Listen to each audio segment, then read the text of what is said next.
It began like any other teenage love story. Two young souls brought together through the discipline and honor of Army cadets Logan McFale and Holly Newton. In the beginning it was innocent, hopeful, unbreakable. But when their young love shattered, something far darker took its place. One couldn't move on. Obsession grew, harassment followed, and on one fateful evening, after stalking Holly for 45 minutes as she enjoyed her first date with a new boyfriend, Logan pulled a knife and stabbed her 36 times in a dark alleyway. This is the story of how young love spiraled into one of the most brutal teen murders the United Kingdom has ever seen. Before we go deeper, pause for a moment. Subscribe, share, and keep watching, because Holly's story is not only about what happened, but about the warning signs we must never ignore. In the summer of 2021, Holly Newton was just 15 years old. She was lively, kind, and full of teenage dreams. She loved music, her friends, and the small freedoms that came with growing up in a quiet town. For Holly, joining the Army cadets was exciting. It gave her a sense of discipline, adventure, and belonging. It was there, among uniforms and drills, that she first met 16-year-old Logan McFale. At the start, nothing seemed unusual. Two teenagers drawn together by shared experiences, by the thrill of first love. Holly thought she had found someone who cared for her. To friends and family, it looked innocent, even sweet. Logan showed attention early on. He messaged often, walked her home, and made her feel special. At 15, those gestures carried weight. Holly smiled more, spoke about him with warmth, and allowed herself to believe this was something real. For her, it felt like a love that could last. But small cracks were already forming. Logan wanted more of her time, more of her attention. If she missed a call, he grew upset. If she laughed with friends, he sometimes grew cold. What looked like care began to feel like control, though Holly did not yet have the words to name it. At that age, it was easy to confuse possessiveness with passion. Social media made everything louder. Photos, messages, and constant online presence created pressure. If Holly did not respond quickly, there were questions. If she spent time with others, there was tension. Slowly, she began to adapt. Not because she wanted to, but because she thought that was what love demanded. She forgave easily. She wanted to believe the best, to think that his intensity was a sign of commitment. Like many teenagers, she hoped that patience would fix the problems. But each compromise made the foundation weaker. What began with laughter was starting to carry shadows. From the outside, it still looked like an ordinary teenage romance. Yet for Holly, the weight of it was already becoming clear. What should have been a simple first love was turning into something harder, something that would one day prove deadly. As months passed, the shine of young love began to fade. Holly was still 15, but she was already carrying the weight of something no teenager should. Logan's behavior grew more demanding. What had once felt like care now came with rules. He wanted constant replies, he wanted her attention at all hours. If she laughed with friends or spent time with family, he grew restless. It started small. An argument about a missed message, a sulk when she chose to spend time elsewhere. Holly brushed it off, thinking it was normal, that maybe all relationships had moments like this. But the small signs were warnings. They were the early steps of control. Logan wanted to know everything, where she was, who she was with, what she was doing. For a 15-year-old girl, it was exhausting. He began changing her social media passwords, locking her out, deciding who she could talk to and who she could not. What he called love was beginning to look more like possession. Her friends noticed the change. Holly became quieter about the relationship. She laughed less when his name came up. Some friends tried to tell her it was not healthy, but like many teenagers, Holly wanted to believe it could get better. She forgave him again and again, thinking patience would fix what was broken. But patience did not fix it. The demands only grew stronger. Logan began isolating her, making her feel guilty for speaking to others. He was no longer content with being her boyfriend. He wanted to control her completely. What looked like intensity on the outside was, in truth, coercive control. Something too often missed when it hides inside the lives of young people. For Holly, the choice became harder. Leave and risk more conflict. Stay and keep the peace for a little longer. It was the painful push and pull of a relationship that was already toxic, though she was still too young to see the danger clearly. The first red flags had already been raised, and they would only grow brighter in the months to come. For the next 18 months, Holly's life became a cycle of breaking away and being pulled back in. She was still so young, still only 15 turning 16, trying to balance school, friends, and her own growing sense of independence. But Logan would not let her go. They argued often, and when the arguments grew too heavy, Holly would tell him it was over. For a moment she felt relief. She would smile with her friends again, laugh freely, and talk about plans for the future. But the freedom never lasted. Logan knew how to reel her back in. He pleaded, he begged, he promised to change. He told her he could not live without her. Each time Holly forgave. She gave him another chance, because forgiveness came easier than conflict. She wanted to believe he could be better, that the boy she first liked was still inside him. And so the relationship continued, fragile, rocky, but still alive.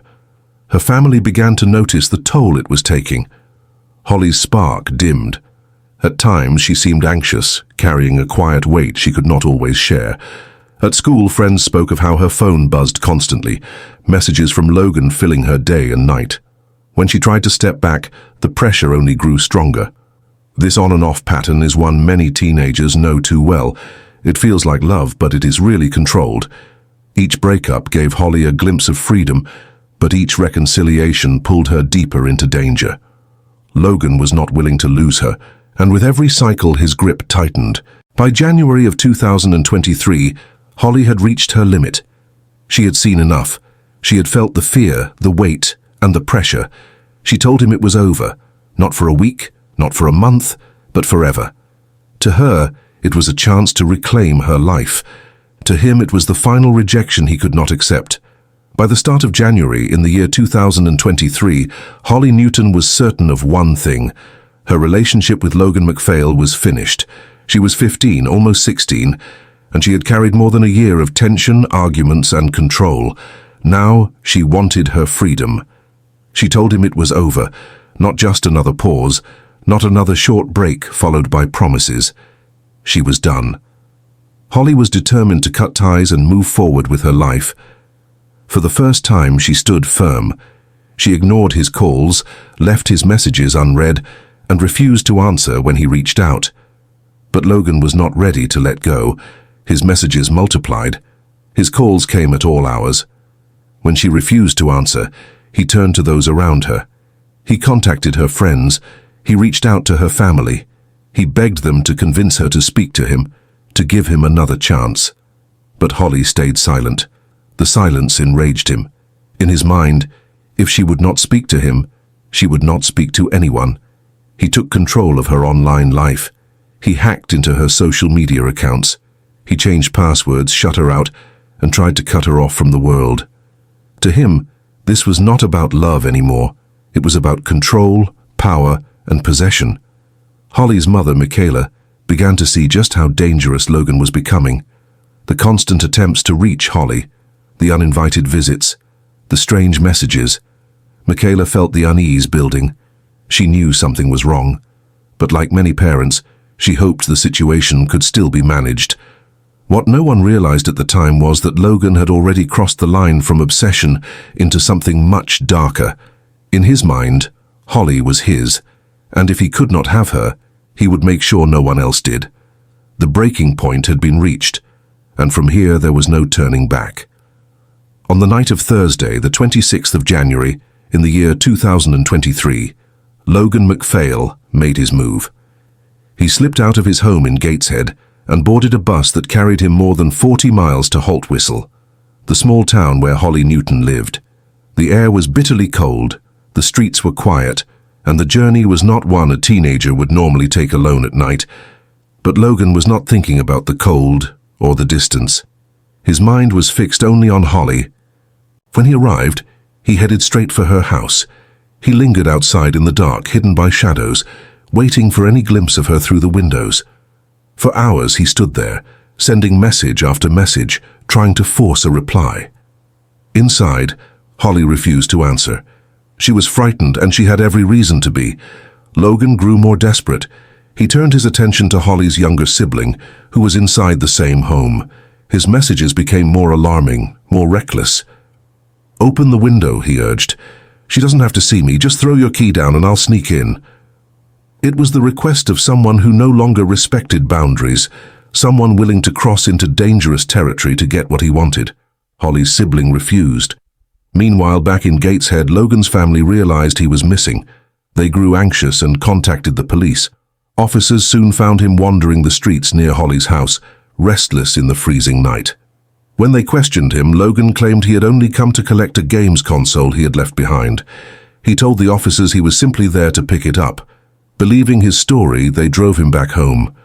But the truth was far more sinister. The police thought they had settled a simple misunderstanding, but Logan's obsession was not fading. Being escorted away only fueled his anger and determination. He had made the trip once and he was prepared to make it again. The following morning, Holly's mother, Michaela, decided she had seen enough. After sending her children off to school, she contacted the police to report Logan's disturbing behavior. She explained how he had turned up uninvited in the night, how he had tried to force his way in, and how unsafe she and her daughter now felt. The police responded and scheduled an appointment for 4 o'clock that same afternoon. Wanting Holly to know, Michaela phoned her at school, but Holly had already made plans for after class. She pleaded with her mother to postpone the meeting. Reluctantly, Michaela agreed, choosing to reschedule. It was a decision made with care, but one that would haunt her forever, because just hours later, Logan McFale would return, and this time he would not be sent away. On Friday, the 27th of January, 2023, Logan McFale put his final plan into motion. That morning he sat in school like any other pupil, but his mind was not on lessons. Hidden in his bag was a kitchen knife he had taken from home, a weapon he had been carrying for more than a week. By midday he made a choice. He left school early and boarded a bus that carried him nearly 20 miles to Hexham, the town where Holly often spent her afternoons. When he stepped off the bus, he pulled a snood up over his face and tugged a cap down low. CCTV cameras recorded his movements as he slipped between streets and car parks, always keeping his distance, always hiding just out of sight. He ducked behind trolley shelters, leaned against walls, and lingered near corners. For more than 45 minutes, he stalked Holly, waiting for his chance. Holly had finished school that day with plans to meet her new boyfriend, Alan Lawson. The two of them were young, just teenagers enjoying the simple joys of companionship. They walked through Hexham together, laughing, visiting shops and sharing the lightness that comes with fresh love. For Holly, it was a relief after months of tension with Logan. For once she could feel like a normal girl again, but Logan was never far behind. Every step she took, he followed. Holly sensed it. She even sent a message that afternoon, writing, "Apparently he's going to meet me, and so he's basically stalking me at this point." Her instincts were right. The shadow she felt was real, and it was closing in. Eventually, Holly and Alan decided to stop for food. They went to a local pizza shop in the town centre. Outside, Holly sat on a bench near a bus stop, while Alan went inside to place their order. For a brief moment, she was alone. And Logan saw his chance. He walked up calmly, as if the encounter were nothing more than coincidence. Alan noticed him, concerned, and came back outside to stand beside Holly. Logan asked quietly if he could speak to her in private. He did not raise his voice, did not show anger, just pressed his request. Believing it might give Holly closure, Alan stepped back inside to collect their food. What none of them knew was that Logan had carefully staged this moment. He had traveled miles, hidden his face, stalked Holly for nearly an hour, and now he was exactly where he wanted to be. Just a few steps from the pizza shop was a narrow alleyway, dimly lit and easy to miss. Logan turned to Holly and begged for just a few minutes alone. Holly hesitated. She did not want to go. Every instinct told her to stay in the open, to keep safe. But she was young, and she feared causing a scene. Perhaps out of guilt, perhaps out of fear, she finally agreed. Together, the two teenagers walked into the shadows of the alley. Holly could not have known that within moments, her life would be torn away. The alleyway was narrow, dim, and quiet. Holly walked a few hesitant steps inside, and Logan followed close behind. At first, he spoke softly, pressing her for answers, for another chance. But when she refused, his mask slipped. From his bag, he pulled out the kitchen knife he had carried for days. The attack was sudden, furious, and relentless. Holly's screams echoed through the alley, sharp and desperate, carrying into the busy street nearby. She tried to fight him off, raising her hands, struggling to push him away. Each attempt at defense was met with another strike of the blade. Alan Lawson heard the cries from inside the pizza shop. In an instant, he ran toward the sound, racing into the alley. At first, he thought Logan was only hitting her with his fists, but then he saw the glint of steel, and before he could react, the blade was turned on him. Alan grabbed Logan, pulling him into a headlock, trying to drag him away from Holly, but Logan slashed wildly, stabbing Alan 4 times, once in the leg, once in the neck, and twice in the shoulder. Blood poured from the wounds, but Alan held on with every ounce of strength he had. He was fighting not only for himself, but for Holly. Still, Logan's rage was focused on only one target. He wrenched free and returned to Holly with brutal force. In the space of less than 1 minute, he inflicted 36 separate wounds. 12 were deep stabs. 19 were savage slashes. 5 were defensive injuries to Holly's hands, proof that she had fought with everything she had to survive. The violence was so extreme that almost any single wound could have been fatal. She was stabbed in the face, in the neck, and in the chest. Each strike was an act of finality, each one showing that Logan's only intention was to end her life. Witnesses on the street heard the chaos and rushed to help. Shocked by what they saw, members of the public dragged Logan back and held him down until the police arrived. Paramedics fought to save Holly, but the damage was too great. In that dark alley, at just 15 years old, her life was taken in the most brutal way imaginable. The alley fell silent, except for the cries of panic and the rush of footsteps. Bystanders who had pulled Logan away stood frozen in shock, their hands trembling as they held him on the ground. Police officers arrived within minutes. They ordered him to the floor, cuffed his wrists, and read him his rights. He gave his name in a flat voice, Logan McFale, 16 years old. For a boy who had just destroyed a life, his words carried no weight, no remorse. Paramedics knelt beside Holly, fighting to save her. They worked with urgency, pressing against wounds, calling for more equipment, trying everything to hold her fragile life. But the injuries were too severe, too many, too deep. Within minutes they knew. Holly's life could not be saved. Her bright future, her laughter, her dreams, all of it ended in the shadows of a narrow alleyway. Alan Lawson was rushed to hospital with stab wounds to his leg, his shoulder, and his neck. Doctors worked quickly, and though his injuries were serious, he survived. Days later, Alan would leave the hospital with scars he would carry forever, reminders not only of what Logan did to him, but of the girl he could not save. News of the murder spread quickly through Hexham. People left flowers, cards, and candles outside the school gates. Strangers cried for a girl they had never met. Her friends gathered in disbelief, unable to understand how a teenage romance had ended with such violence. The community mourned together, their grief heavy, their fear raw. For Holly's family, the loss was unbearable. A daughter gone in an instant, a sister taken without warning. A life that had only just begun was now over. Her mother, Michaela, faced the unimaginable task of speaking her daughter's name in past tense. Holly had been only 15 years old. She should have been safe in her own town, walking its streets, enjoying an ordinary Friday night. Instead, she became the victim of one of the most brutal teenage murders the United Kingdom had ever seen. And as the nation grieved, one question echoed everywhere. How had it come to this? Months passed before Logan McFale finally faced justice in a courtroom. He was just 16 years old when he murdered Holly Newton, but the law demanded that he stand trial for what he had done. The case was heard at Newcastle Crown Court, and every detail was laid bare for the jury. Prosecutors described the story step by step: the stalking, the hacking of her social media accounts, the long bus journeys to her town, the night he tried to sneak into her home, and the moment he armed himself with a kitchen knife. They showed CCTV footage of Logan hiding in car parks and following Holly through Hexham on the day of the killing. Piece by piece, the picture was clear. This was not a sudden outburst. This was planned. Logan tried to defend himself.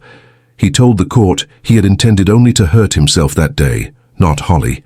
He said he had blacked out, that he had lost control, that he never meant to kill her. But the evidence told another story. The knife in his bag carried for more than a week. The stalking lasted for over 45 minutes. The 36 wounds, each deliberate, each violent. Witnesses spoke of Holly's screams, of Alan Lawson's bravery as he tried to save her, and of the bystanders who held Logan down until police arrived. The jury listened as Holly's final moments were described in painful detail.